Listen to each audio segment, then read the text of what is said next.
Baik, Assalamualaikum warahmatullahi wabarakatuh. Perkenalkan, nama saya Muhammad Akila Hakim, 3 digit NIM terakhir 083 dari kelas Praktikum Sistem Embedded dengan NIM 083.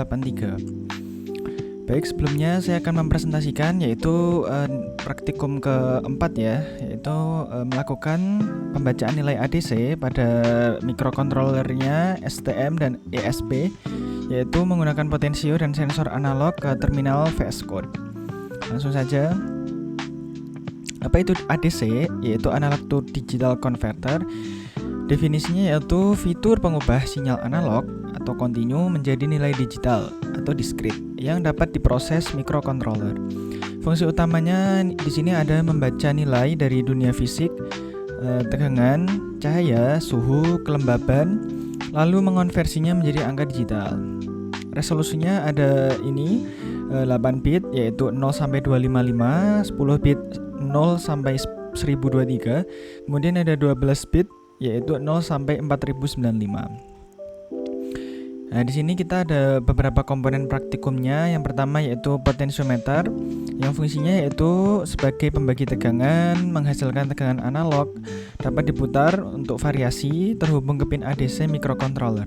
Kedua ada fototransistor atau sensor cahaya, yaitu komponen yang peka terhadap intensitas cahaya. Fungsinya yaitu mengubah cahaya menjadi sinyal listrik atau tegangan. Output berubah sesuai kondisi pencahayaan, digunakan sebagai sensor analog. Dan terakhir ada softwarenya, yaitu menggunakan VS Code atau Visual Studio Code. Ide utama untuk ekstensi platform I/O serial monitor mendukung ini, dan ada tampilan nilai ADC-nya via terminal. Nanti kita bisa praktikum dan melihat hasilnya di sana. Nah, ini kita menggunakan STM32, resolusinya sama, yaitu caranya mengkonfigurasi dulu pin analog input, terus kita merangkai ya, hubungkan potensio kepada PA0 dan PA1, kemudian membaca register seperti ini, dan bisa melakukan komunikasi serial UART monitor di VS Code. Nah, ini ada ESP32 yang kurang lebih fungsinya sama, yaitu mikrokontroler itu sendiri yang bisa memprogram atau memproses dari hardware menuju software agar bisa dibaca oleh VS Code. Nah, ini ada parameternya ya. Yang ketiga ada LDR35, LM35, ada joystick mikrofon. Prinsipnya yaitu konsep ADC universal, yaitu apabila ada sensornya, selama ada variasi tegangan, ADC bisa membaca. Sensor harus menghasilkan output analog, variasi tegangannya yang dibaca yaitu ADC. Ini ada alur kerjanya di nanti terminal VS Code, yaitu perubahan fisik, yaitu putaran potensiometer atau yang berubah cahayanya. Kemudian perubahan tegangan sinyal 0 sampai 3,3 pin ADC board. Kemudian ada konversi ke angka digital, komunikasi serial UART, yaitu data dikirim lewat USB serial ke komputer. Terakhir ada terminal atau munculnya data nilai pada terminal VS Code. Ini ada perbandingan STM dan ESP32 seperti ini, bisa dibaca. Nah, kemudian kesimpulan terakhirnya, yang pertama yaitu ADC adalah jembatan antara dunia analog dan digital. Konsep ini berlaku universal di semua mikrokontroler dari STM32, industri hingga ESP32 atau IoT. Kedua ada fleksibel dan adaptable. Metode pembacaan yang sama dapat diterapkan untuk berbagai sensor analog, potensiometer, LDR3, LM35, soil moisture, joystick, dan banyak lagi. Ketiga ada monitoring terpusat. VS Code dengan platform I/O mempermudah penulisan kode sekaligus pemantauan data serial dalam satu antarmuka, coding dan debugging efisien. Keempat ada fondasi sistem embedded. Penguasaan ADC adalah dasar penting dalam embedded system, membuka pintu untuk proyek IoT, otomatisasi, monitoring lingkungan, dan robotika. Nah, mungkin ini untuk presentasi saya dari PPT-nya. Selanjutnya kita akan beralih ke pemrograman atau codingnya. Nah, ini dia adalah tampilan dari VS Code. Nah, sebelumnya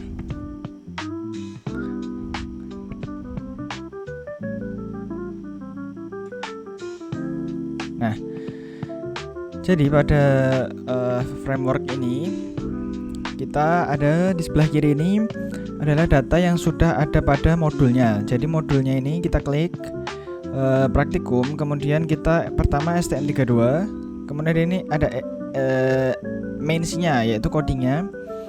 Nah, setelah kita running, coba kita running, biasanya ini terjadi error.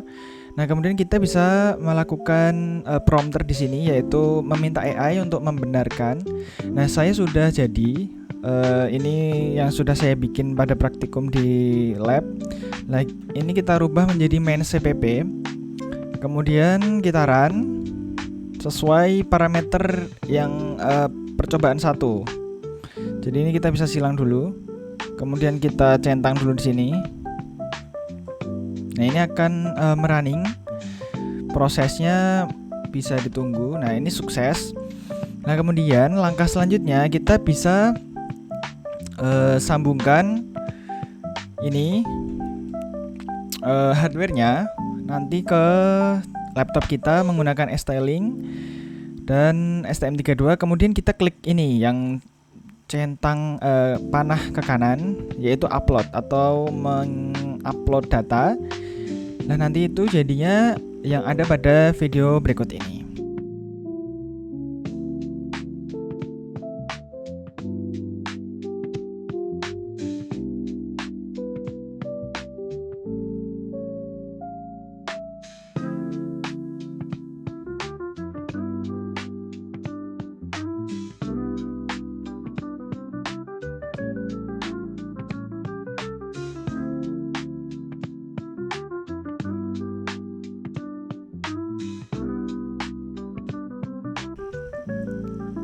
Nah, seperti itu.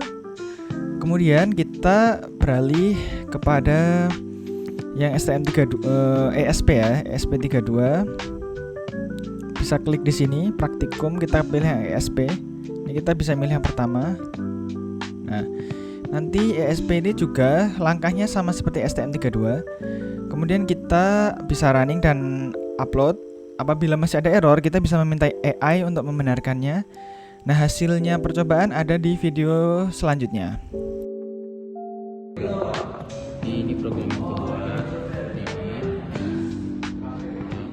lihat ini pakainya seperti ini. Ini kita langsung aja bawahnya. Nanti kita sukses, ini langsung diupload.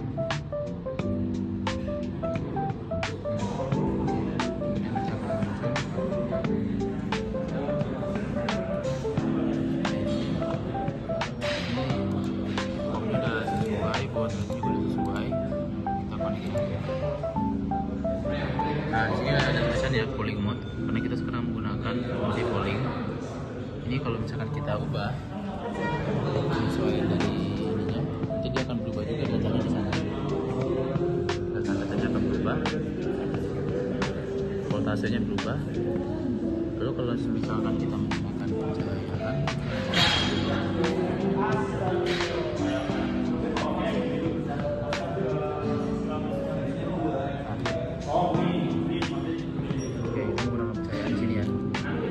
dari situ nanti suhunya akan berubah. Suhunya di situ tercatat. Nah, di situ. Oke, ini sekarang kita masuk ke bagian demo. Nah, ini programnya. Kayaknya udah, langsung kita upload. Nah, udah sukses, kita langsung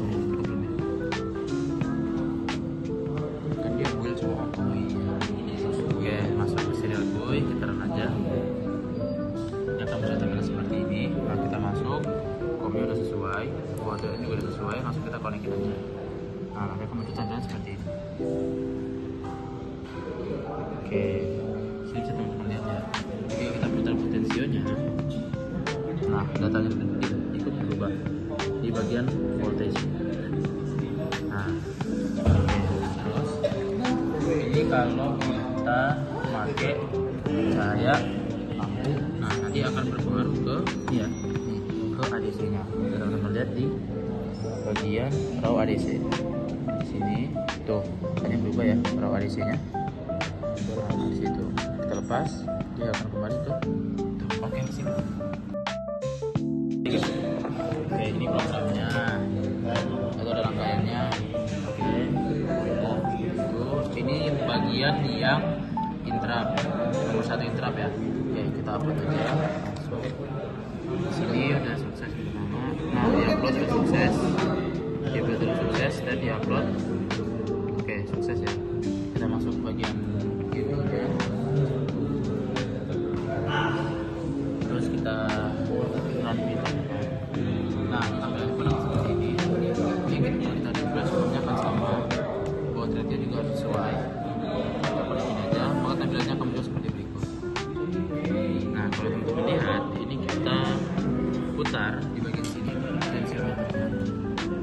Ketika kita putar ini mentok, maka di sana nilainya pun akan muncul itu sebesar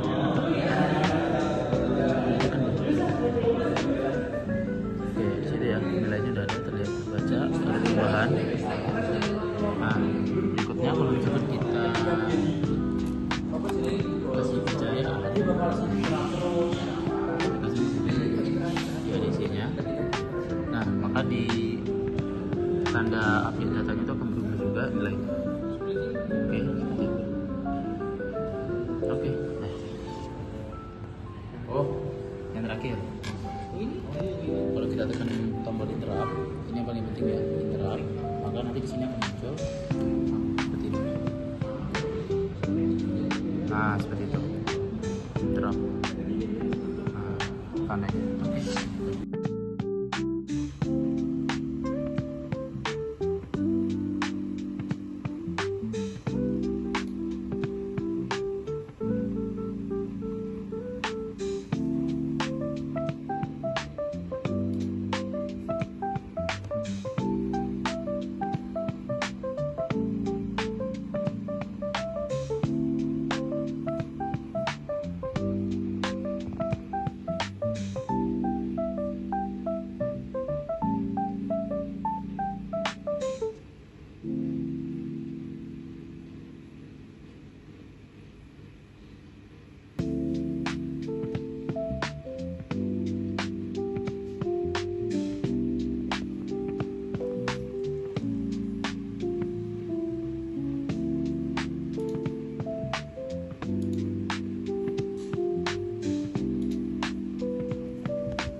Terima kasih.